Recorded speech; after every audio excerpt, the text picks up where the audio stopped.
Given to all board members and associates and notices dated August 27, 2021. Adequate and electronic notice of this public meeting has been provided specifying the time, place, and manner in which this meeting is being conducted. It was advertised in the Courier Post, posted in all schools, the administration office, the municipal building, the library, the Quadruple Center, Edgewood Acres, Town, and the Winslow Township Post Office. And this is our mission statement.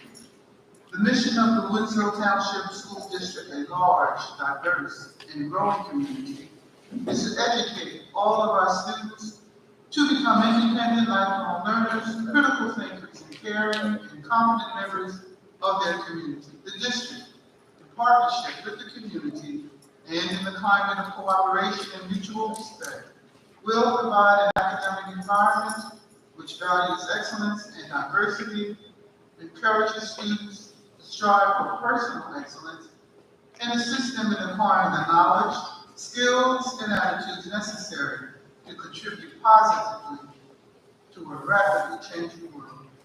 Roll call, please. Mr. Blake. Present.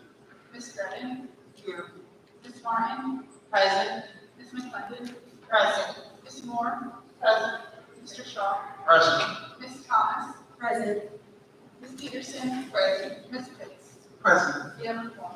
Thank you. Can we now stand for the pledge of allegiance?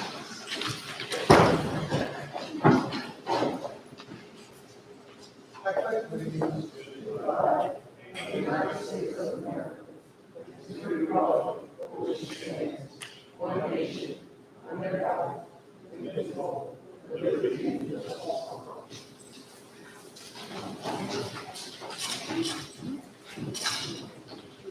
Ms. Peterson, would you read out just the vote, please? Madam President.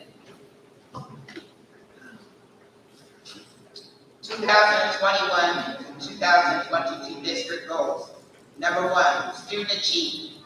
Continue to implement best practices for delivering instruction to students utilizing all available and appropriate instruction modalities. This shall include A, ensuring articulation at all grade levels throughout the district. B, focus on innovative classroom instruction at the grade levels. C, ensuring all students have equal access to equipment and resources needed to facilitate and promote student learning in any setting. D, evaluation and updating of all district programs, including athletic and extracurricular activities. And E, accountability of all district staff. Number 2, continue to foster a positive school environment that is conducive to teaching and learning. A, focus on building relationships among staff and families that will result in increased learning and more effective instruction. B, emphasis on collaboration with all district stakeholders. And C, promote an inclusive, diverse, and compassionate learning environment. And the final one, 3, market our strengths and achievements to all stakeholders to increase capacity for greater parent, caregiver, community support. A, continue with our public relations, marketing plan. B, continue to work with the various advisory committees in the district. And the final one, C, examine communication methods utilized by the district. Thank you, Ms. Peterson. Moving now to page 2, awards and presentations. Will you be any this evening, Dr. Booty? No, there will be no presentations this evening, Dr. President. Thank you, Dr. Booty. Moving now to correspondence. Nice to meet you, Madam President. Thank you, Ms. Tito. At this time, board members, I'm asking for a motion to approve the following minutes of the Board of Education, our regular meeting that was held October 13, 2021, open session. Is there a motion? Motion, please. Shaw, second. Moved by Mr. Blake, second by Mr. Shaw. Will there be any questions or comments? Hearing none, roll call, please. Mr. Blake. Yes. Ms. Redden. Yes. Ms. Martin. Abstain. Ms. McClendon. Yes. Ms. Moore. Yes. Mr. Shaw. Abstain. Ms. Thomas? Yes. Ms. Peterson? Yes. Ms. Pitts? Yes. Motion is carried. Thank you, Ms. Chico. Moving now to, I'm asking for a motion to approve the minutes from our regular meeting, October 13th, 2021, closed session. Is there a motion? Motion, Blake. Shaw second. Moved by Mr. Blake, second by Mr. Shaw. Would there be questions or comments? Hearing none, roll call, please. Mr. Blake? Yes. Ms. Stratton? Yes. Ms. Martin? Stay. Ms. McClendon? Yes. Ms. Moore? Yes. Mr. Shaw? Abstain. Ms. Thomas? Yes. Ms. Peterson? Yes. Ms. Pitts? Yes. Motion is carried. Thank you. Moving now, board members, to our board committee reports. Would there be a report out of our athletic committee, Mr. Shaw? Yes, ma'am, Madam President. Excuse me. The athletic committee met on October 21st at 5:30 p.m. In attendance were myself, the athletic committee chair, Ms. McClendon, Mr. Blake, Mr. Davis, and Mr. Whitaker, the athletic director. We discussed first the winter school, sports for the middle school sign-ups are on family ID. High school winter sports begin on November 22nd. Fall sports for the high school, middle school will end at the end of October, except for football. And then I have a brief summary from all the coaches for each sport for the fall that I'd like to go over for the board and the community. Excuse me. I'll start with volleyball. Volleyball is continuing to grow around the school. The girls have been improving each day and working towards accomplishing our main goal to make the playoffs. So far this season, the girls are 4-10. The record does not speak for how well or how hard and how much these young ladies have improved. The volleyball team is looking forward to their last 4 regular season games. The main game is their game against Camden High School. This game will be played October 21st, and the importance of this game is based on our Breast Cancer Awareness Month and our Senior Day. We will continue to build this program to allow for a better future for our volleyball in the Winslow Township School District. Next will be from the football team. The team is currently 5-2 and ranked 6th in Group 4 in current coach meet 15. In the past 13 games over 2 seasons, the coaching staff has put together a solid program with a record of 10-3. The football team lost their last home game to an undefeated Cedar Creek team. The coaches and players were able to evaluate each other and came across this fact. They are the only team that has scored 3 touchdowns against a good defense. The young men continue to improve and will be looking to take on Holy Spirit on Friday, October 23rd. With the victory, the football team will secure the #1 seed going into the playoffs for the division, which I might add, they beat Holy Spirit 52-21. Next will be field hockey. The field hockey team is finishing up their season with 3 games left. The team was very excited about their tie against Paulsboro on October 5th. It's been a struggle playing some of the most competitive teams in the state of New Jersey. However, the team spirits are high and positive for the future. The field hockey team has only 1 senior who we will recognize on Senior Day coming Monday. That's Paul VI. The rest of the team is full of sophomores and freshmen. The future looks bright for our Lady Eagles. Girls soccer.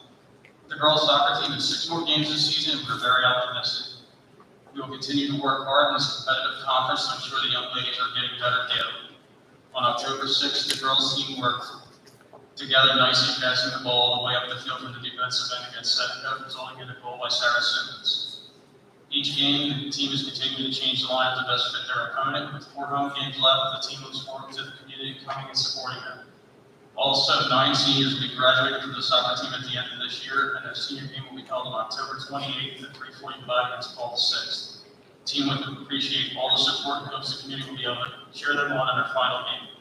Let's go Eagles. The Winslow Township girls tennis team will be ending their season on Thursday, October 21st. Though the team was only able to incur 2 wins, every player made great improvements. The team's divisional record was 2-6, and the overall conference record of 2-9. Many players were brand new to the game of tennis, and they will have progressed so much. We will be losing 2 senior players, Brianna Jackson and Kate I'm sorry if I messed this up, Alarda, who are number 2 and number 3 singles players respectively. The highlights of the season came by way of our junior captain, Gabby Robinson. Her divisional record was 8-0, and overall conference record was 10-1. She was able to win the Camden County Championships, as well as to capture the Olympic Conference National Division Singles Title. She qualified and played in the NJSIA State Tournament and made it to the quarterfinals of the South Jersey Interscholastic Championship before being defeated by the number 2 seed. Boys soccer. The boys soccer team continues to develop young talent throughout the season. The future looks promising as we have 4 freshmen and 3 sophomore starters on the team. The team continues to build chemistry as the season progresses. Cross country. Save this one for last because I'm going to update this one at the end. The cross country team has been doing a great job as we head into the championship season. The girls have become very competitive and are showing South Jersey that the track isn't the only place where they can succeed. The girls finished 2nd in South Jersey Open on Saturday, October 9th, with a 4th place finish from Victoria Campbell and a 7th place finish from Charlie Dutton. Victoria and Charlie went on to finish 8th and 12th respectively in the Camden County Championship, running very well at a difficult Timber Creek Park course. The remaining varsity team of seniors, Dr. Cookie, can you help me with this name? Catherine, and you gonna say, I don't know how to say it. I can't see it, but that's all right. We've said whatever we put out there, we apologize. And we're Jerry and Kaya Robinson, junior Sierra Wiltshire, sophomore Selena Daniel, freshman Ava Milner are ready to shock the South Jersey track world as they prepare to compete sessions, making a run for a berth at the Group 3 Championship. On the boys' side, the team is thrilled to have added freshman Dominic Bassi to our roster. Dominic won his last 2 freshman races, finishing first at the Ray Open Invitational at Vancouver's Valley, and finished first at the Lenape Novice Invitational. He is also doing great work at the varsity races as he looks to finish with all conference honors on Wednesday, October 20th at the Olympic Conference Championships. Seniors Wayne McFadden, Zion Green, and Junior Bunkum are in contention for all conference honors as well. The boys and girls will be finishing their season with Group 3 South Championships on Saturday, November 6th. We hope to have some runners in the Group Championships in Holmdel, New Jersey on November 13th. I gotta go back to my phone because I want to talk about the October 20th, because we have 6 all-conference cross-country runners. And I want to make sure I get all of them spotlighted today. I had a problem with my printer before I left, so I couldn't print out.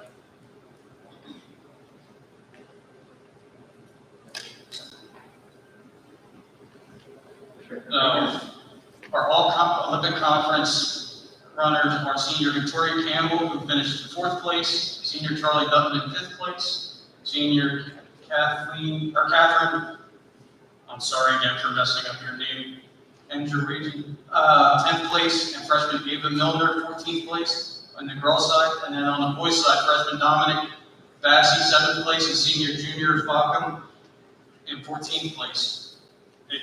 And our girls' team finished 2nd overall in their division, and the boys finished in 3rd place. This is the highest place in team history for our cross-country teams. So congratulations to our cross-country teams. And also, our marching band finished 1st place this past weekend in the tournament of bands in this tournament. So they have 2 more competitions for their season for championships that they're going to be competing in. So congratulations to them as well. That concludes my report. Thank you, Mr. Shaw. Very comprehensive report, and thanks especially for the updates. Board members, would there be any comments or questions with regards to the athletic committee report? Hearing none, moving now to our education committee, would there be a report out of our education committee? No report, but the committee will be meeting on Tuesday at 4 p.m., November 9th. Thank you, Ms. Peterson. Moving now to our equity committee, would there be a report? No report. Thank you, Mr. Cleveland. Moving now to our marketing committee, we give you a report out of our marketing committee. Yes, Madam President.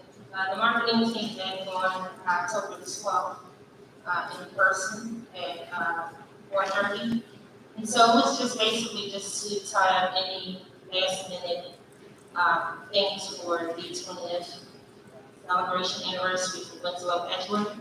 And so a lot of this stuff I've been reading, every 2 weeks that I'm working. So right now, I just want to definitely take the time out to do some thanks publicly to those individuals. First, I want to thank all the participants that participated in the parade, the marching band, the cheerleaders, the color guards, the football team, the past and present homecoming king and queens, all of our fall athletic teams, and our alumni that participated in the marching band, as well as our banner carriers, which was a family of 3. So we definitely appreciate all of the participation. I also would like to take time to thank Principal Morella from our high school, as well as administration and staff that helped out with our tours and facilitated the games that individuals played in. I also would like to just thank the board for your support, my fellow board members, for assisting. Ms. Peterson, thank you so much. You reached out and helped out in areas that you didn't even think about, so definitely appreciate your help with that. Dr. Contee, thank you for making those additional things that we needed outside of just us being able to handle. And I also want to say thank you to the marketing team. You guys did a phenomenal job. And we always know there's no I in the team, and it took each of us putting the effort to make it a success. And that was Mr. Blake, Ms. Moore, Mr. Davis. Thank you guys, sincerely from the bottom of my heart, for all of the time and effort that you put in for this. One of the things that we did is the parade kicked off, fantastic. But we noticed that as we moved on throughout the afternoon, the crowd began to dwindle. So we did end the event a little earlier than expected. But at the end of the day, our goal was to bring Winslow and Edgewood together in unity on the grounds where they all have history and memories of. So I think that we did make a good effort into doing that, and I hope that those that came out did enjoy themselves and participated in some of the events. Thank you to our vendors, because I want to get our vendors that participated. Thank you for those who came up there Saturday to come out and hang out with Winslow. So I just wanted to take the time out to thank everyone for helping out. I know people are asking if we're going to do the parade again. There may be something later on in the future that we can look at. But, I said our students did a phenomenal job, because even though we had a late night on Friday in the football game, they turned up on Saturday. So I definitely appreciate it. And again, I just wanted to do some thank yous to everyone, Madam President. That was great, Mr. Lieutenant, and even the weather participated with us on that day. So, thank you so much. Any questions or comments for our marketing committee report? I just commend the marketing committee for taking on that task. They didn't even have a year to do it, so it took a lot of patience and work. And if possible, and I'm forward thinking, and you mentioned they get afraid again, but if the marketing committee can break down, do a small SWOT analysis, our strengths and weaknesses, our opportunities for growth, so that you can pass it on, or next year, or in 25 years, you might want to look at it again. So if you could do a small analysis, that would be necessary.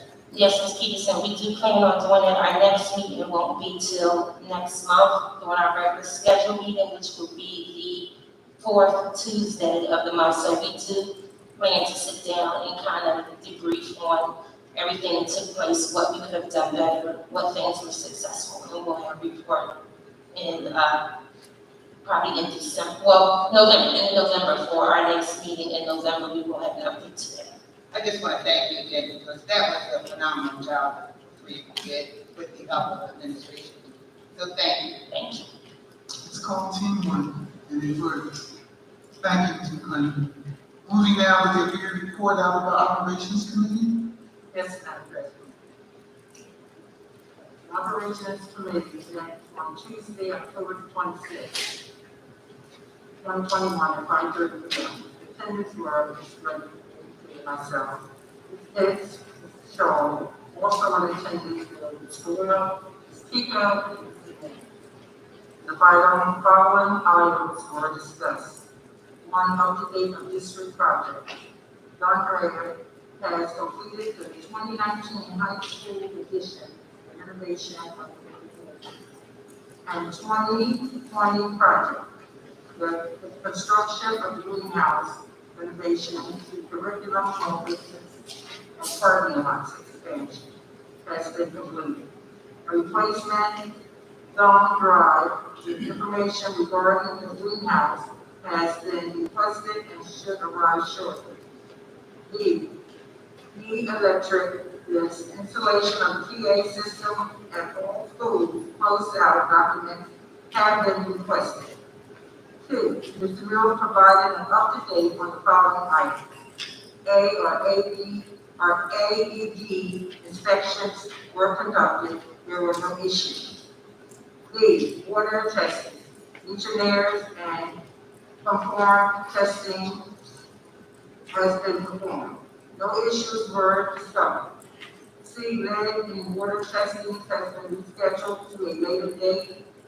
Water fountains are currently turned off to reduce the potential spread of the virus. Vexo is supplying bottled drinking water at all schools. 3, 2020-2021 mini project. Acoustic ceiling, renovation in the music room, and the A wing of the high school are almost completed. We are waiting for the delivery of the wall panels, which will be installed once received. B, MS and HS, which is middle school and high school, refrigerator / freezer replacement, demo has been completed. A change order in the amount of $3,886.26 is going to take on tonight's agenda for approval. It will provide for an upgrade to the flooring of the units and will also shorten the installation time. The middle school unit is scheduled to be delivered at the end of November.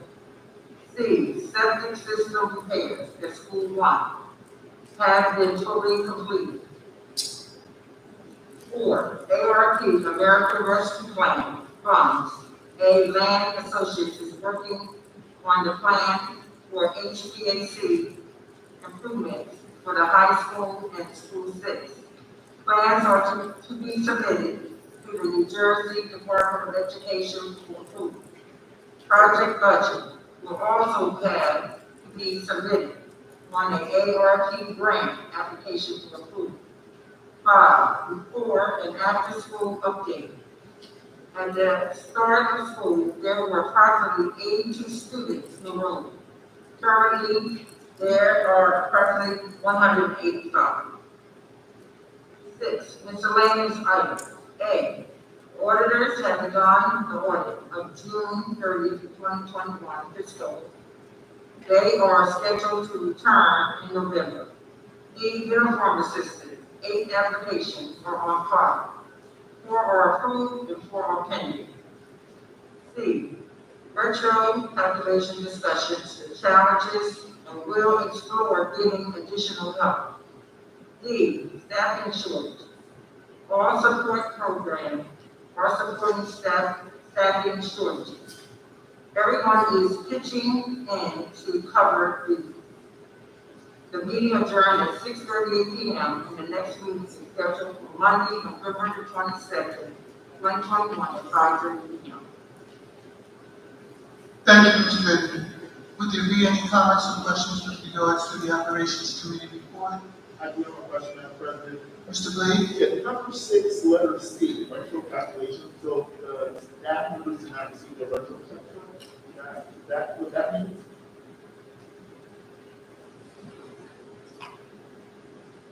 Yes, that's what was discussed. And it's being worked on because as you probably know, Mr. Blake being involved with that in the sense yourself, that's a massive, huge, because not only do we have to do the calculations for 1 year, but as you know, this time is for 2 years. So it absolutely is in the works. And the checks, I hate to say this, checks will be minimal, but they're coming. Any further questions? No, no questions. I just know that staff members are teaching, they're looking for the checks. Oh, yes. District administration is well aware of that. Any further questions, comments? Again, thank you, Mr. Reddy. Moving now, will there be a report from the Citizens Advisory Committee? Ms. No White? report this evening, however, the meeting is scheduled for Thursday, November 4th at 7 p.m. Thank you, Ms. Martin. We do have one more report, and that's our policy committee. The policy committee held a virtual meeting on Thursday, October 21st, 2021, at approximately 4 or 5 p.m. Members in attendance were board member Ms. Lorraine Dredden, board member Ms. Rita Martin, board member Ms. Cynthia Moore, myself, Carol Pitts, Dr. Cochise, and Dr. Carcamo. Topics discussed: we discussed virtual remote instruction plan that was introduced at our last board meeting. Purpose of the meeting was to discuss the virtual or remote instruction plan that was presented at the October 13, 2021 Board of Education meeting. After a brief discussion at the board meeting, the plan was tabled for further discussion. The policy committee met to continue the discussion on whether all students would be provided access to technology, specifically Chromebooks and hotspots, in the event of an extended or emergency a school closure over an extended period of time. In the plan presented by Dr. Cochise, students who did not return district-owned technology provided to them during the emergency school closure would not be provided additional technology, however, would receive paper instructional packets. Ms. Dredden, Ms. Martin, and myself agreed that since these students already had district-issued technology, they would not receive additional technology. It was also agreed that technology would be provided if parents returned the device they had, even if they were damaged or non-functional. The goal here was to repair as much of the technology as possible so that resources would be available for all students. Ms. Moore did not support this petition, however, she did agree that parents had a responsibility to determine the district's technology. Ms. Moore requested that an additional statement be added to the plan to state that instructional packets would be provided to those parents requesting it. Dr. Cochise and the other committee members felt that the plan was sufficient as written. The committee decided to make a recommendation to the full board this evening, October 27, 2021, to approve the virtual instruction plan as written. Ms. Moore did not support the recommendation. And number 2 item discussed was food while quarantining. Ms. Moore asked if students were provided food while quarantining. Dr. Carcamo responded that food was not provided to quarantine students, and there had not been a request from parents.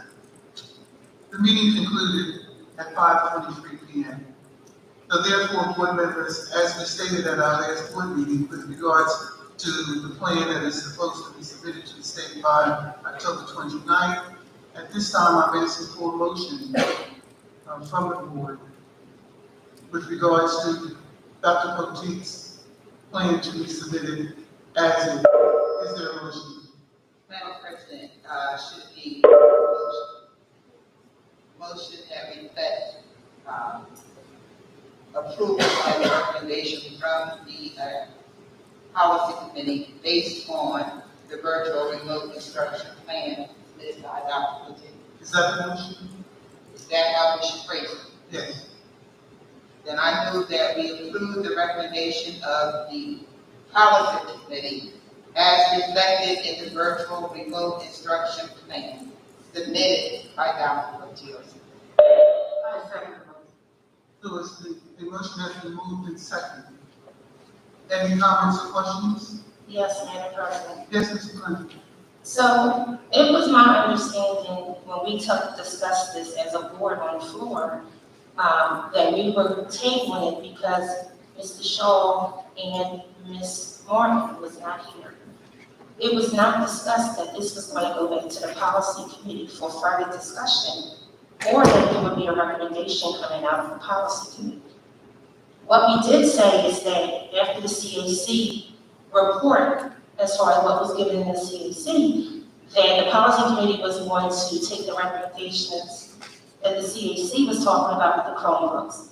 But it was never discussed that the policy committee was going to take back the virtual remote instruction plan and bring it into discussion and come back to us for any type of recommendation. We only tabled it because 2 board members were not present. Mr. Clinton, I'll refer you to our minutes, and our minutes will let you know that we did state that the reason that we were tabling that was so that we would take it to the policy committee, so that the policy committee would bring back a recommendation.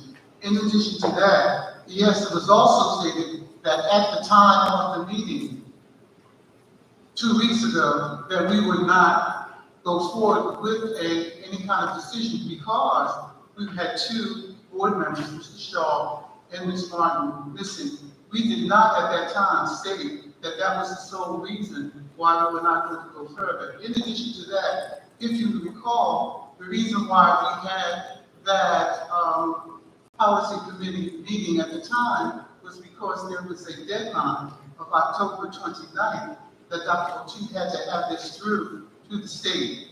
And so if I could remind you the actual reason why it went back to the policy committee for a discussion and a recommendation out of the policy committee, and that is why we bring you that recommendation to the full board tonight. Okay, I do recall some of that, and I did go back and look at the actual meeting itself, and we only tabled it because 2 board members weren't here, because my exact words were saying, well, Ms. Pitts, I can vote on it this evening, and you said, well, I want to wait till the other 2 board members because we need them in to make this decision. But it wasn't discussed with us because we had a discussion on the floor regarding this, but it was never stated that the policy committee was going to go back and have a discussion about this plan and bring back a recommendation. Ms. McClellan, I disagree. I disagree. Maybe I missed something, but I did go back Perhaps and look because at that was the only reason why it was tabled, so that the policy committee would discuss it and bring it back. And we do, and the reason why we did not go forward at our last board meeting with it was because Ms. Shaw and Ms. Martin was not here. However, this past 2 weeks, they have had an opportunity to take a look, especially at the policy committee meetings, to see exactly why that was tabled. But again, we are up against a time clock, and that is October 29th.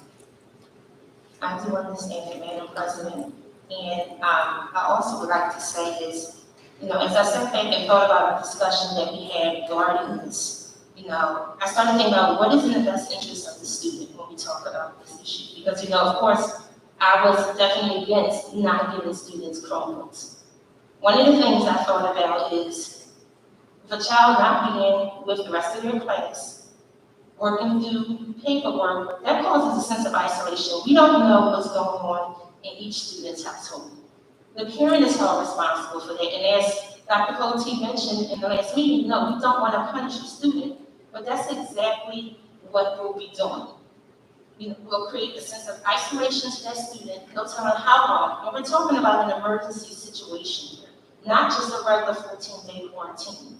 We're talking about it could be weeks, it could be months, And here is, you put this student in a situation where they're working off of paperwork, not getting with their class, not getting instruction. And how are they getting instruction off of paperwork if they're not being taught what they need to learn in order to do the paperwork? Mr. So McCracken, I just think that we need to think about that clearly. What is in the best interest of the students? That kind of brings me to what my question was. How does that bring the equitable scenario into play? Like how if we have an emergency situation, how does that bring the case of equity into play? Like how, I understand that the parents didn't bring back, especially in the case of the little ones, the parents are responsible for the Chromebooks, hotspots, but how does equity play into this? Like how do we explain to the state, or how are we providing equity into our emergency plan? Like, how do we claim it? Can I respond? That's why I'm asking you. Sure, sure. If you look at the number of students who did not return their Chromebooks, like 229. Right, no, I get it. They have a Chromebook at home. They have one. They do have one. That's excellent. They have one. The state didn't say that we have to give it to them. Right. So they have a Chromebook. So as far as we're concerned, you have a Chromebook at home. So as far as I'm concerned, 229 students already have Chromebooks at home. The parents just never brought it back. So are we to assume that because they didn't bring it back, we're supposed to give them another one? And I'm saying, no, they have a book. They have a Chromebook. That is it. They had a book from last year, they didn't bring it back, so they still have it. So those 229 students have a Chromebook at home.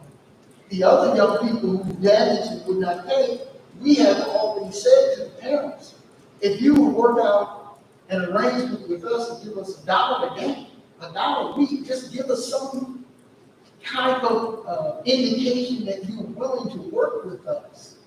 And we've been doing that for quite some time. So the overwhelming majority of the youngsters who didn't turn it in or on that list, they have a Chromebook at home. They definitely have a Chromebook. And here's the other thing that I want to emphasize. I want the parents, for example, to have the same interest in the education of their children as we have. So maybe those young people, maybe those parents whose children are at home without a Chromebook, maybe this is what's going to get them to bring the Chrome back in. If it's damaged, then maybe you're going to bring it in now so we can give you another. And we know if ends about it. If the Chromebook is damaged, if you bring it back to us, we are going to work with you and we'll give you another one. It's just simple as that. It's not an issue where we are treating them differently. It's an issue of all we're asking them is to be accountable. That's all. Just asking the parents to be accountable. And at this point, and I don't want to be continuously redundant, of that 300 plus students, 229 of them have a Chromebook. So it's not a situation because we're not giving them another one that they don't have. They do have a book. They have a Chromebook at home. I think it's safe to assume that, as you're saying, but we don't know that. We're making an assumption, just like we can't assume that, that the Chromebook is there. So we don't know.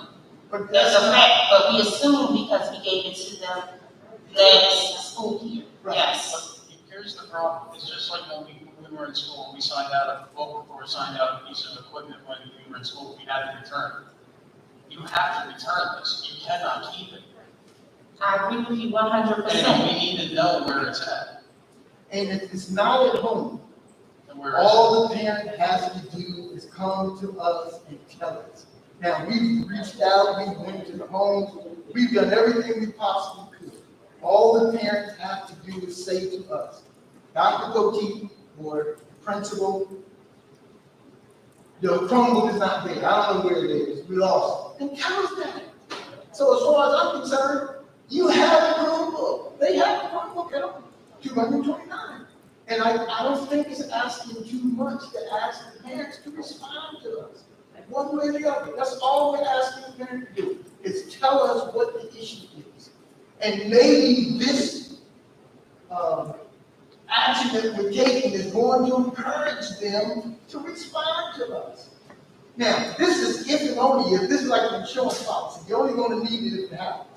I'm hoping that we don't get to the point where we have a coronavirus spread so bad that we're out of school for a length of time. So we're saying if and only if this occurs, then this is the position we're going to take.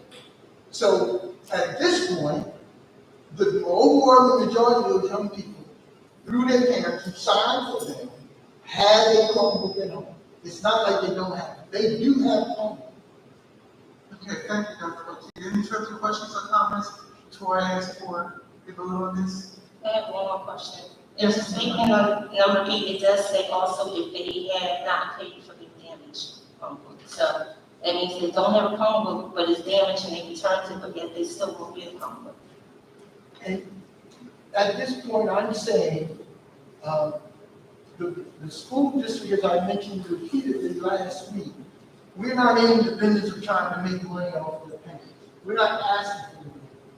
But if they just give us a good faith effort, $1 a week, at least we know they're making an effort, or even come to a principal or to me and say, Dr. O'Keefe, this is my situation. My situation is such that I can't pay for it. Then tell me that. That's all I'm saying, then tell me that. But don't ignore us, or when we call you, you put us in a situation where you don't want to talk to us, or treat us in such a manner where we've done all we can. So the only thing I'm saying is, let's ask the parents, because we obviously are showing more interest in getting their children education than they are. Meet us halfway. That's all we're asking. Meet us halfway. That's all. Just tell us something. So, Dr. Cochi, I do have a question. So, by you saying that, how do we put that in writing? Because I'm afraid if you do go out and a parent says, hey, I don't have money for a Chromebook, you know, who said that person will get it. So, not explicitly say it like you did, but like somewhere in writing, I was a little bit more comfortable with saying that. I Well, don't know. Mr. Wade, obviously you can't go to the plan. I know, But here's the thing, Mr. Wade, seriously. You know how many times these building principals have reached out to these parents and have said almost the exact same thing I've said? I mean, they already know. They've been called, we've sent letters. I'm not sure what else we can do at this point. But I am saying that maybe if and only if we get to the point where we have to go out, maybe that will get them to the point where I don't want my son or daughter home without the services they need, and maybe they will respond to us. The question I have is, what's it going to take for our parents who are in this situation to just respond?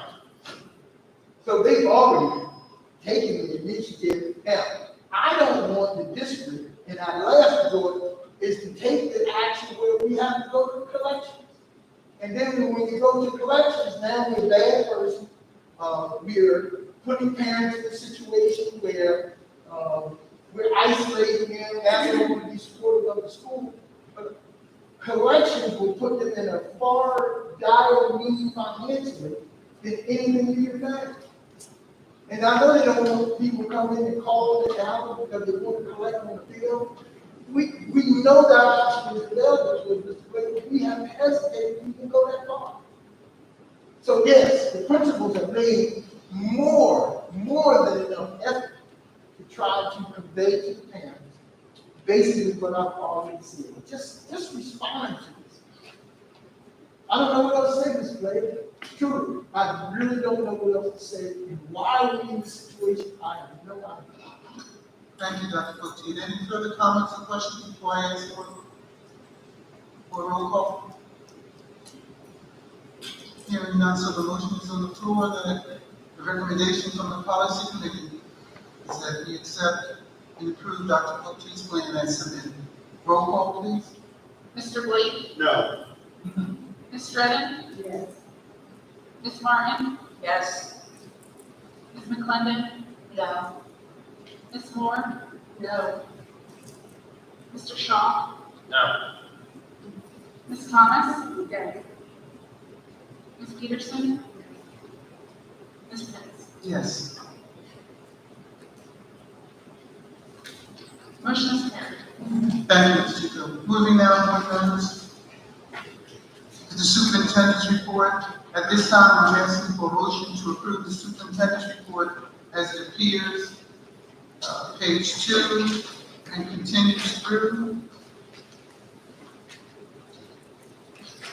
to the bottom of page 13. Is there a motion? Oh, I'm sorry. I skipped over that. Again, the superintendent's report as it appears on page 2 and continues through to the middle of page 7. Thank you, Mr. Blake. Motion, Blake. Second, Shaw. Moved by Mr. Blake, second by Mr. Shaw. Any further comments or questions? Hearing none, roll call, please. Mr. Blake? Yes. Ms. Strutting? Yes. Ms. Martin? Yes. Ms. McClendon? Yes. Ms. Moore? Yes. Mr. Shaw? Yes. Ms. Thomas? Yes. Ms. Peterson? Yes. Ms. Yes. Motion is carried. Thank you. Moving now, board members, I'm asking for a motion to approve the business administrative board secretary's report, excuse me, as it appears at the bottom of page 7 and continues through to the bottom of page 13. Is there a motion? Motion, Blake.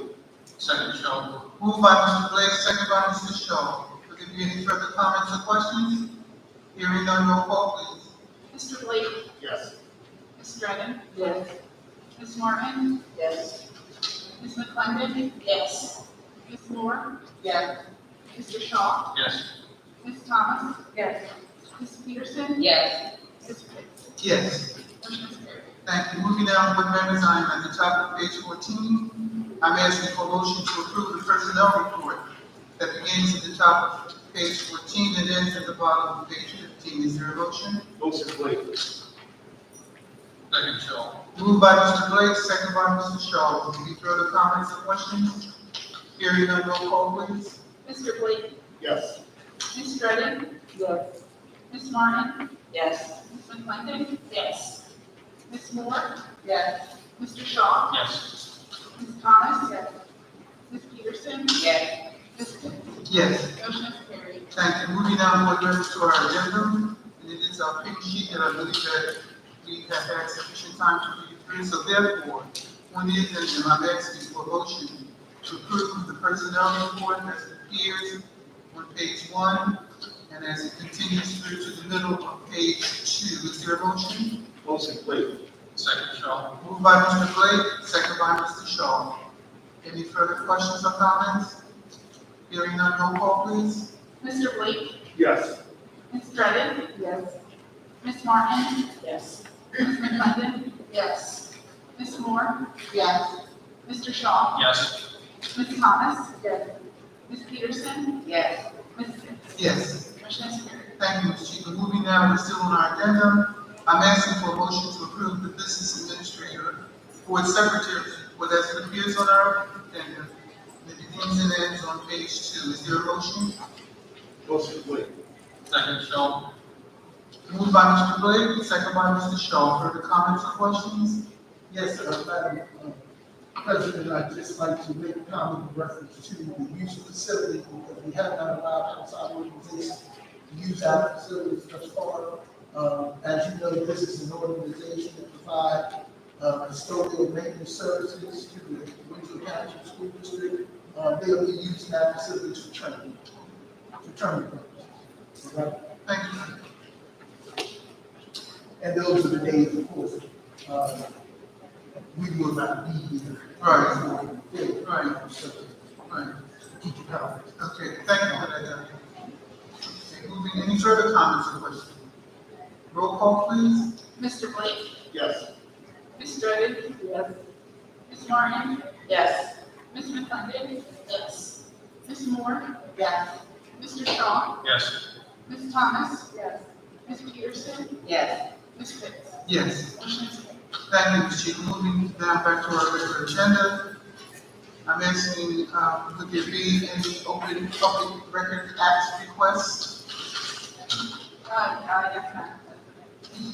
Winslow Township Board of Education responded to the following, October 8th, 2021, and October 23rd, 2021. We made one request from the medical production And they run in employment records for district employees.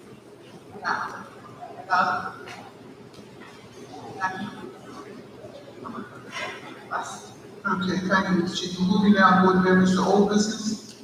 Would there be any old business you would care to discuss at this time?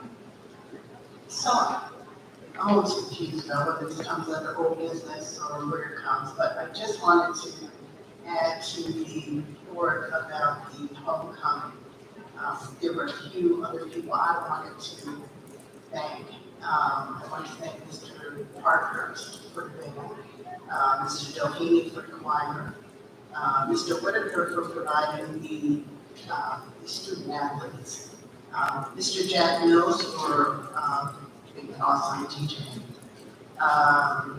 and any of the other staff members who participated on that day. The other thing is about the marching band. Mr. Shaw kind of stole my thunder on that. The marching band state finals are at Cherokee High School on Saturday. They perform at 10:15 a.m. The band will perform in the Atlantic Coast Championships on Sunday. That will be in Harrisburg. Thank you, Ms. Moore. So that's good to know. Any other old business that you would care to discuss, board members, at this time? Thank you. Moving now, new business, board members. Would there be any new business that you would care to discuss at this time?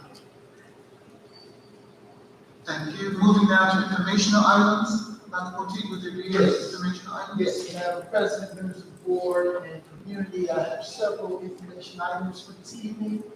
The first item I would like to address is there was an announcement made on Friday at the middle school by the athletic department that students from the middle school could not attend the football game without parental guidance or having a parent with them. First of all, let me say that that particular announcement and action did not follow standard operational procedures, did not give us an opportunity to give parent or make parent contact or explain to parents prior to that action being taken. So we went through the process once it was brought to my attention. This is when Luma did a local call to all the parents telling them that their children will be allowed to attend the game as long as they presented their ID. So we apologize for the inconvenience we may have caused for the parents out there. But Madam President, I think this gives us an opportunity to at least address why the athletic department took that action. And as much as was not done appropriately, but in my investigation and having the conversation with the athletic director, I asked him what was the purpose for the action. And I think at this point, it's important for our community to know and as we move forward, because we have other football games, home games remaining.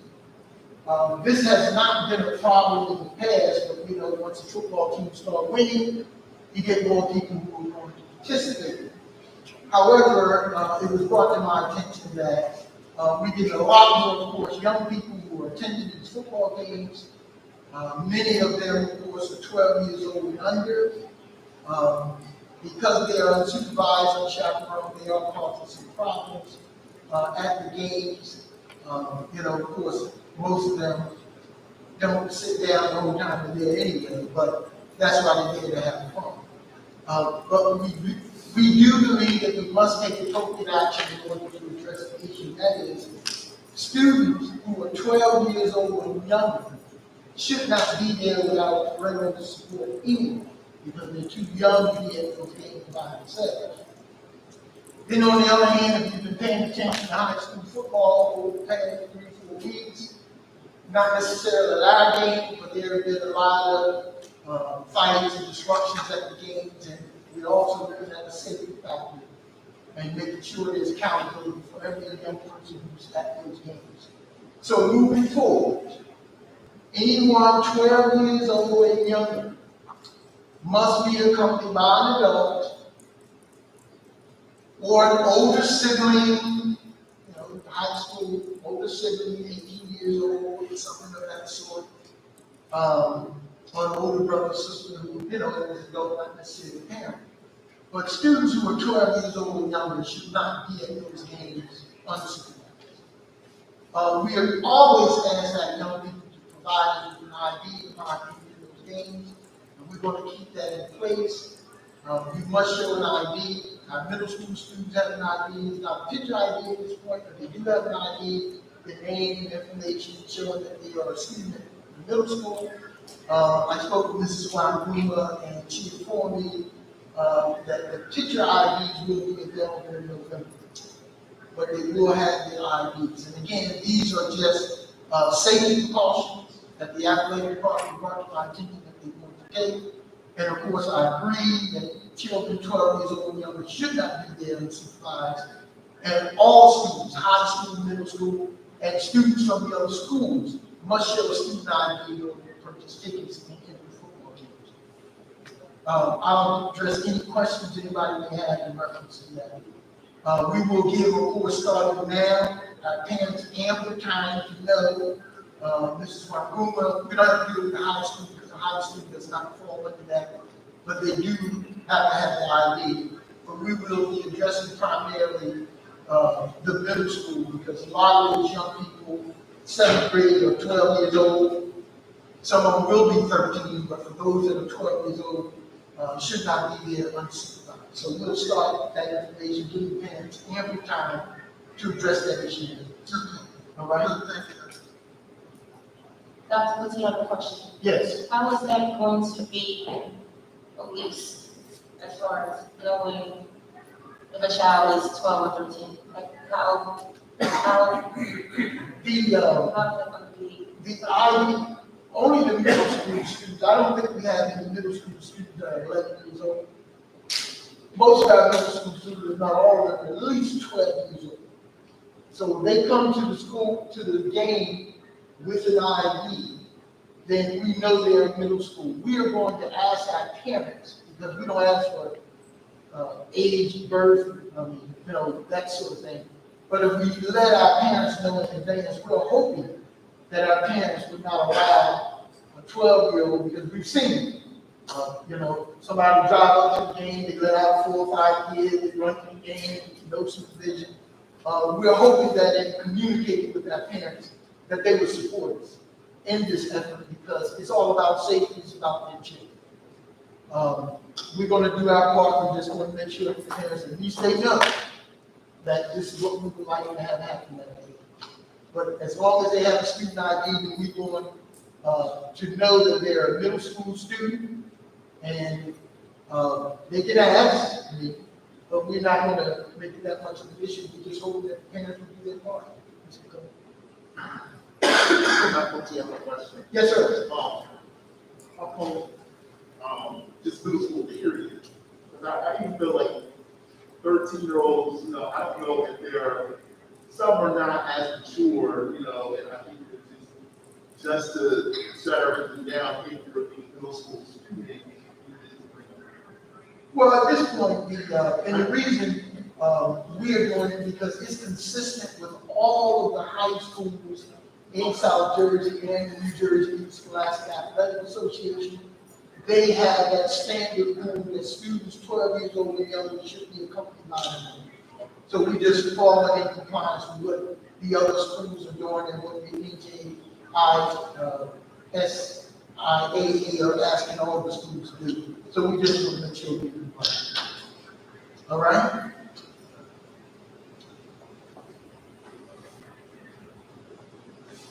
The next item is the New Jersey Department of Health is sending out a request to all school districts that if you're interested in holding a COVID-19 clinic in your school district in anticipation of the approval of COVID vaccine for students 5 years old to 17 years old, and they're looking at this possibly becoming being approved by the end of next week. And they want to know whether or not school districts are interested in having a clinic on site. We had 4 clinics here at Winslow Township School District. And, they have not been addressed. One of the issues that we have is, we go through the sign-up, and let's say one time we had almost 300 or more students signed up through their parents. The health department will send out enough people to accommodate that number of students. And they sent out quite a few individuals. And because of such low turnout, it became very disappointing because they had all those resources there, they had all those vaccines there. And you know those vaccines have to be used in a certain amount of time, but they're no longer used. So the concern here in Winslow is, you know, if you set up a clinic and you go through the process, are the parents going to show up?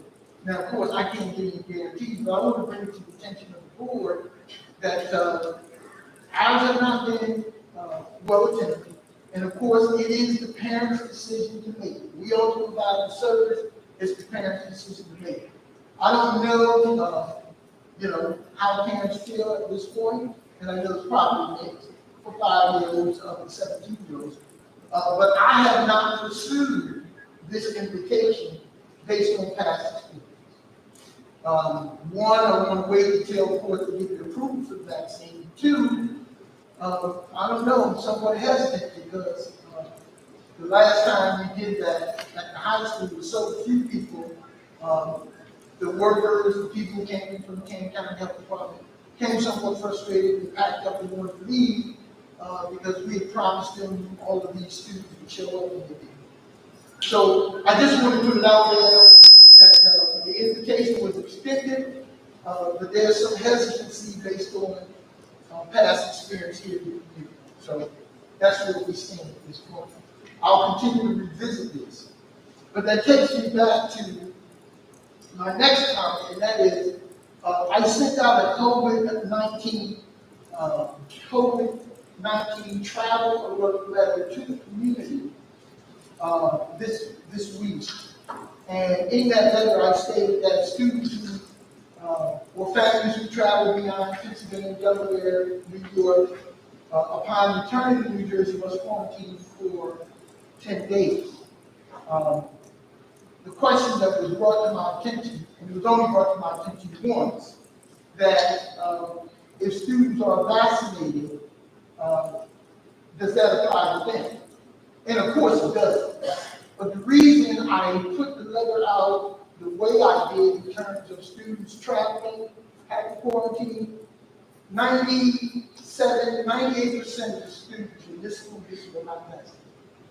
Last year, and of course, if a child does go out and come back, I'm more than certain that parent will tell the deputy principal, my son or my daughter is fully vaccinated, they will show you the card. For the less than 200 students that we did have vaccinated, most of those young people were upperclassmen. Many of them were seniors, they no longer here. So we may have maybe about 2%, if that many of our students were vaccinated. So the vast majority of the students and the parents who received those letters, they knew pretty much where they stood as far as that is concerned. Now, the point was well taken, and I received it as it was given, and I understood the position. But we have very, very, very few students who are fully vaccinated in the school district. And I'm hoping that we take advantage of the next opportunity, but that's a parental decision, and we will leave it that way because I don't want parents to feel that we are pushing them one way or the other by providing this service. Which also brings me to the next point. During my real talk with the superintendent, one of the parents asked me, why would you not post the COVID-19 numbers on our website so the parents can have some idea of how many cases we've had thus far. We have posted that information on our website, and we will continue to update at the end of each week if those numbers have fluctuated up, and we'll continue to update. But those numbers will be there. Students who confirm cases and staff members from the kids. So if you go to our website, that information is there. All right? Now, I also want our parents and everyone to know that the safe return plan is being updated on a regular basis. I've updated as of October the 13th was the last update. And of course, if you read the most recent revisions, all the new revisions are great. And the last update that I made in that plan,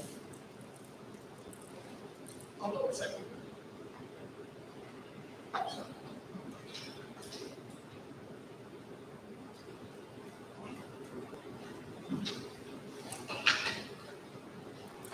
The last update was October 13th. And the last revision read, number 8, unvaccinated staff and students who travel anywhere beyond New York, Pennsylvania, or Delaware must quarantine for 10 days upon return to New Jersey. So this was already changed 2 weeks prior to the letter that I sent. So I'm asking the parents to continue to review and visit the safe return plan. When you click on to it, the red revision date is there, so everything you see will indicate that it has been revised. And when you go through the plan, everything in red is the new revision. All right, so I'm going to ask and continue to ask our parents to visit that safe return plan on a regular basis. The next one is the school uniform policy survey. As you know, at that last school board meeting, we talked about doing the survey for the school uniform policy. There was some discussion about the questionnaire, so I made some revisions, and I want all the board members, if you would take a look at this. Did you make sure everyone has something? Is that enough, Mr. Biggs? Anyone have one? I think for future adjustment, Is that it?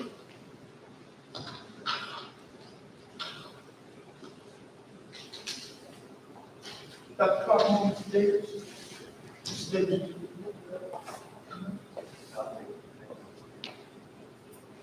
Now, the school uniform survey, as I indicated at the last school board meeting, I stated that there would be one question. But there was some discussion as to whether or not that was clear enough.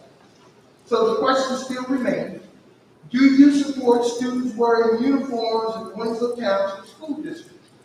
It says, please select one of the responses below.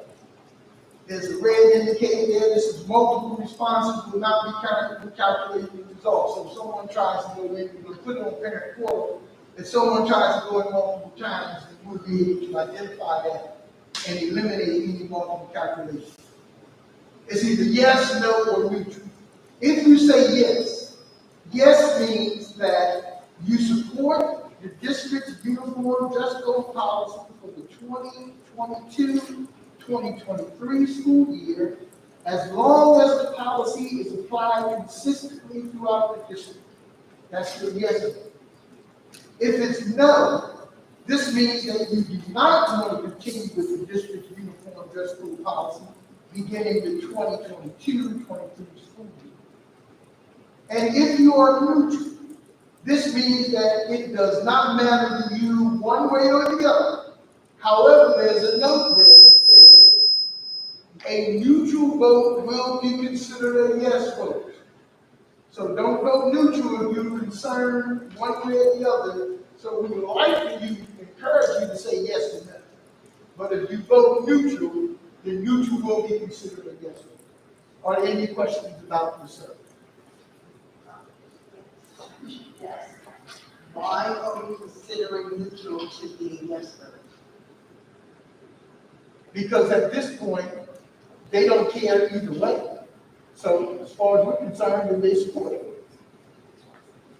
Okay, I don't agree with that, but, the other, But that's why the note is there, because if you don't want yes, then you can also just say, well, I'm going to say no. December 10th. Okay, and just for clarification, is this one vote per family? Yes. Thank you.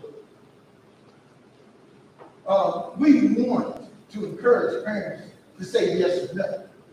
That's pretty much what we want. So we'll see what happens. We have also looked at the number of parents who are not on parent portal, identified in each school. Those who are not on parent portal, we'll contact them and work out a paper ballot vote for them one way or the other. But we have been able to identify those parents who are not on parent portal. Any other questions about the survey? When will this survey, be implemented? Probably within a week, because I want to make sure that we get the word out. I'll do some robocalls to homes at least a couple times before they get started, and then we'll post it. I shared with Mrs. Pitts that I don't intend to keep this survey up for a month.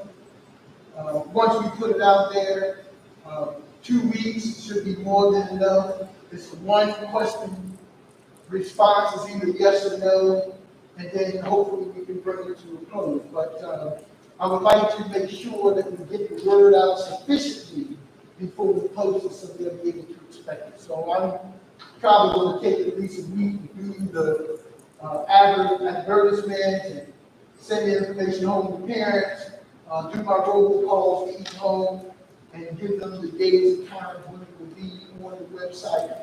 Excuse me, they can go to their school website or the parent portal. I will with those particulars, but it will be there, and they'll have to use their login information in order to do it. Thank you. For everybody to be in a position where they can't say they didn't know that it was going to be posted. All right?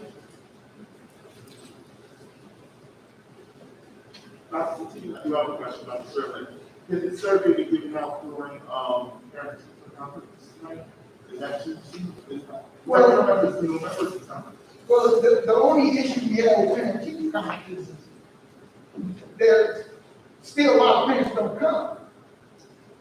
And now, if you are one of those people who has just chosen not to be on parent portal, we can give you yours there if you show up. But unfortunately, Mr. Blake, we have quite a few parents who do not participate in parent teacher conference.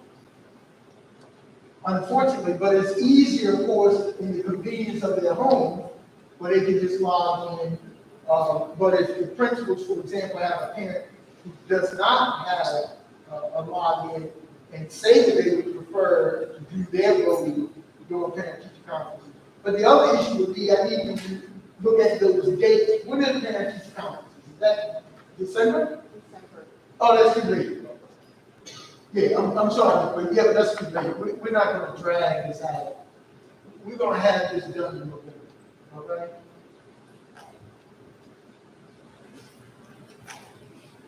Last but not least,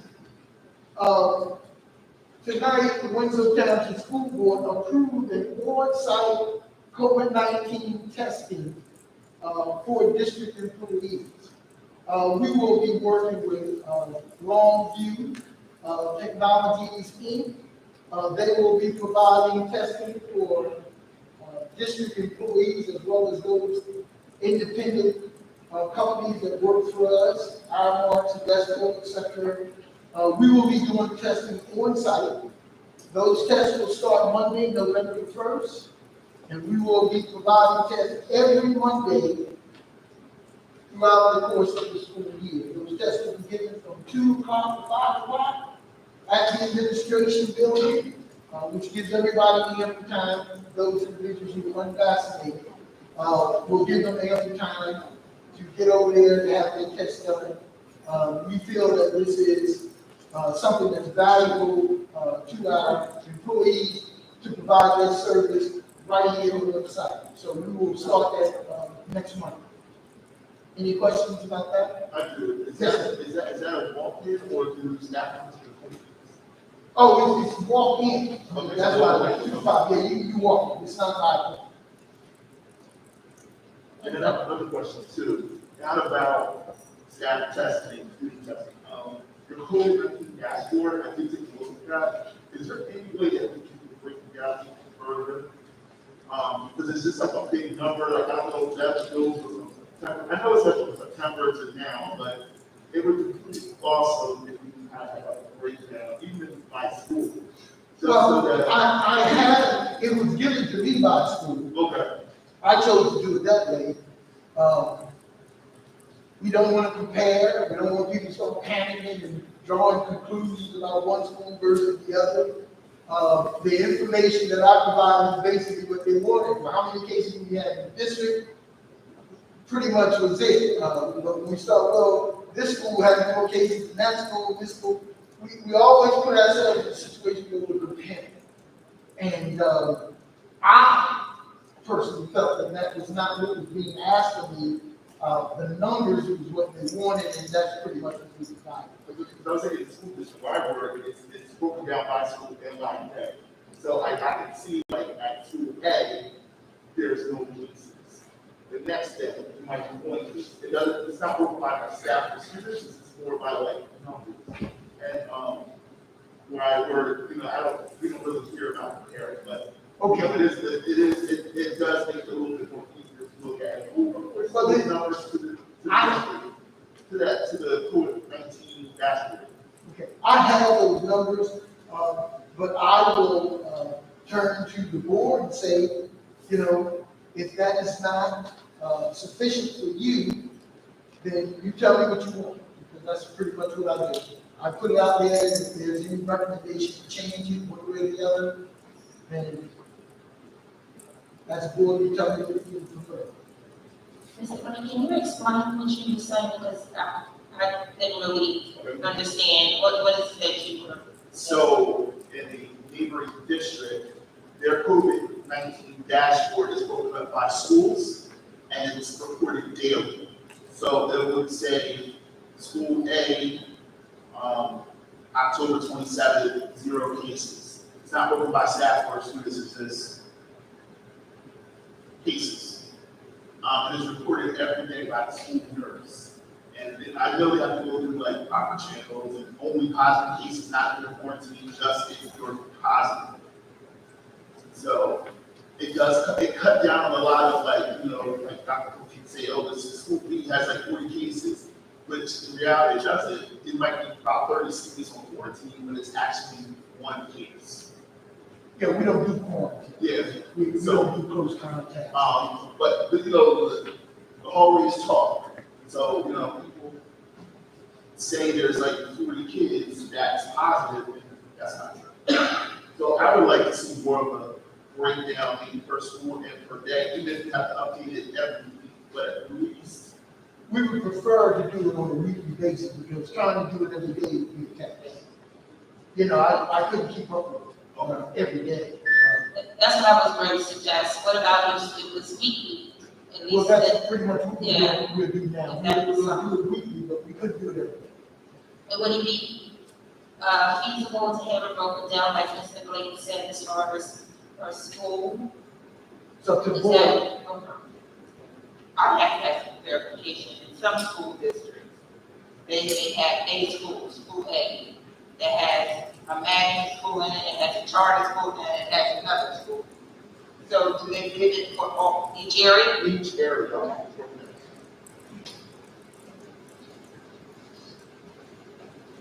Dr. Bookie, I would assume that if there was a significant spike in a given day, this down would result in an uptick. Oh, yeah, if it was a spike in any given day, with our medical advisor, we would probably have to close the school down for those classrooms, depending on the nature of that particular spike.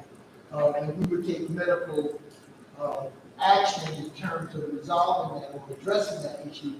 And of course, the board members and the parents will be notified immediately in that type of situation. Thank God we have not had a spike in any of our schools that resulted in us having to close the schools down. We are hoping that, we continue to do the things that are necessary to take the safety precautions to keep our young people safe as well as our staff. So we haven't reached that magnitude where that decision had to be made at this point. So again, it's up to you. You tell me what you want.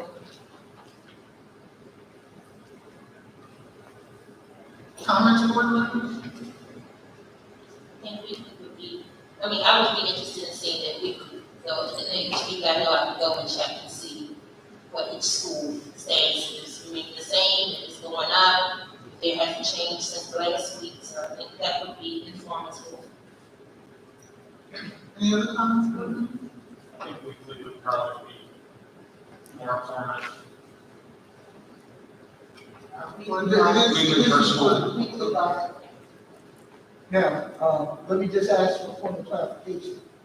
Are you talking about just that week, or are you talking about accumulation from the beginning of the year till now? Because if you do it that week, then you're only talking about the number of cases that occurred in that school that week. Or are you saying you want the number of cases from September to the end of, let's say, the 30th or whatever the next Friday may be? So how do you want it? By week, or do you want the cumulative numbers? How do you want it? Because, for example, we may not have any cases that week, so all the schools will have been zero. So no cases this week, no cases this week. So, I mean, if that's what you're saying, then you can do that. You can do it by week. And, I mean, and even if I just want to use the BOE report, how it shows each school, but then it has the total, how many we taking all the time. So even if we can do it weekly, but if it hasn't increased, it's still the same total amount since the beginning of school. So if that be something, that'd be easier to know how many cases we had so far since school started. If it could be totaled up. Yeah. Party. So just for clarification, can board members please make a statement or a recommendation or a statement about a consensus? Just for clarification, so that our minutes will reflect correctly this particular decision and acceptance of Mr. Blake's recommendation. Now, Mr. Blake, if you want to put that in the form of a motion, you can, or board members, if you simply want to treat it as a board consensus, you can. It's up to us to decide which direction Dr. wants to go. I can make a motion, or I can do a consensus. What's the preference? Okay, so which one are you going to I have? can do consensus. I'm sorry, Consensus? you want a consensus from the board? Okay, that's fine. So the board is clear on what it is we're asking Dr. to do with regards to reporting that. Then I'm going to just ask Mr. Chico to poll for consensus. But the consensus is that we do it weekly with the tally accumulation from the beginning. Yes, By school. High school. By school, okay, so that's my understanding. it'd be in our records. Okay, so Mr., again, for clarification purposes, Mr. Blake, would you put your consensus in this statement before we, so that board members can be clear? So you know, Okay. By school, weekly, and then accumulation at the end of each Since the beginning of the year. So we just asked for consensus. Ms. Chico? Mr. Blake, yes. Ms. Dredden, Yes. Ms. Martin, Yes. Ms. McClendon, Yes. Ms. Moore, Yes. Mr. Shaw, Yes. Ms. Thomas, Yes. Ms. Peterson, Yes. Ms. Pitts. Yes, so the consensus, Dr. Cookie, is that, Done. okay, thank you. No problem. So this Friday, you will have the tabulations by school from September to, I think it's the 29th of the last day. Friday is the 29th, right? Up until the 29th. Does that conclude your information on it? Yes, that concludes my information, I just received, Madam President. Board members, any further comments? Yes, I have a couple questions for Dr. Cote. The staff testing, I think that's a great idea to have it available for our staff that are not vaccinated. Is that a free service? Yes, it is. Okay, great. Second thing is the parent-teacher conference. I thought that it went really well going virtual. I don't know if that is going to be an option for parents, the way it was done on the, doing it virtual. That was a more of a higher turnout rate as far as parents connecting with the teachers. No, it isn't, because at this point, the reason we're back in school to face-to-face instruction is to be back to some sense of normalcy. So at this point, we are expecting all the parents to come in and meet with the teachers face-to-face, pretty much what we were doing for the students. So that was only available because we were in full remote. Now we're back in school, we expect parents to come out and meet with parents face-to-face.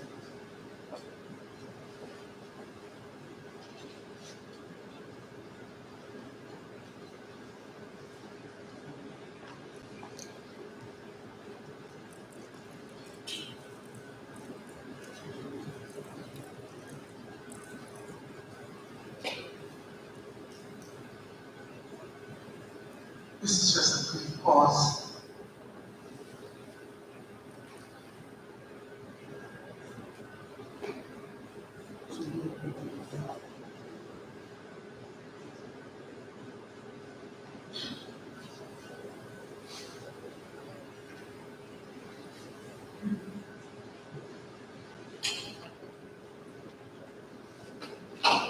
Members of the board, Mr. Davis shared with me that the Winslow Township Middle School will be acknowledged and honored again at the New Jersey Department of Education on December 1st for their being the recipient of the United States Department of Education for the Written School Award. So they acknowledge it again at the department on December 1st. That is a virtual meeting, am I correct, Mr. Davis? Yeah. So we'll try to get all that information, make that available to you. So it's just another acknowledgement for the news. Thank you. Thank you, Mr. Davis, appreciate it. That concludes Okay, my information items. all right, thank you, Dr. Cote. Moving now, board members and public comment.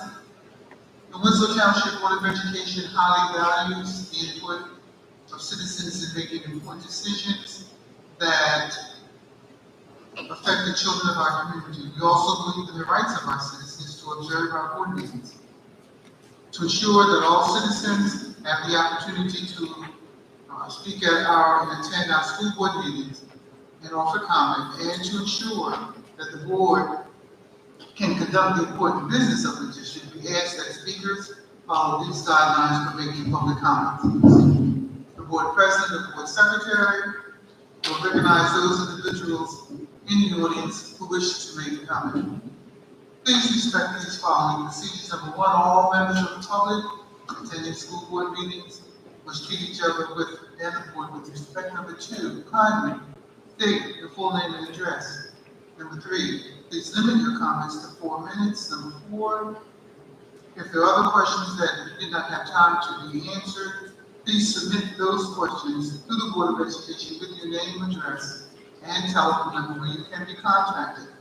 Your questions will be answered within a reasonable amount of time. Number five, individuals offering citizen comments are not permitted to make personal attacks on any district employee, board member, other testifier, or member of the public. And so, as we go into our public comments, please be advised that once you make your public comment, Dr. Poteet will not respond. He will wait until it is done, and then he will respond. The board members at this time, I'm asking for a motion to approve our entering into public comment. Motion, Blake. Second, Shaw. Motion by Mr. Blake, approved by Mr. Shaw. We'll take a voice vote. All in favor? Aye. Any nays? Thank you. Ms. Chico, could you tell me how many have signed up? No, nobody's No one has signed up? Okay, all right, that's okay. So has anyone, called in? Do we have anyone in queue to call in? No, okay, so no one has signed up and no one is in queue to call in, so therefore, board members, I'm asking for a motion to adjourn public comment. Motion, please. Second, Shaw. Moved by Mr. Blake, second by Mr. Shaw. All in favor? Any nays? Thank you. Mr. Long. Yes, thank you, Madam President. In accordance with the requirements of the Open Public Meetings Act, the Winslow Township Board of Education will be entering into an executive session on October 27th, 2021, at approximately 8:30 p.m. Of the 9 exceptions under state law on which we will be entering in this evening, which would be item 7, pending litigation with regard to the Zachary matter, and also number 8, matters involving administrative personnel. I believe that was the Yes. And I would anticipate approximately 30 to 45 minutes in executive session. And I do not at this point in time anticipate any action coming out of the session, formal action coming out of the session. Thank you. Okay, thank you, Mr. Long. At this time, board members, I'm asking for a motion to approve our entering into executive session. Blake, motion. Shaw, second. Moved by Mr. Blake, second by Mr. Shaw. Roll call, please. Mr. Blake, Yes. Ms. Redding.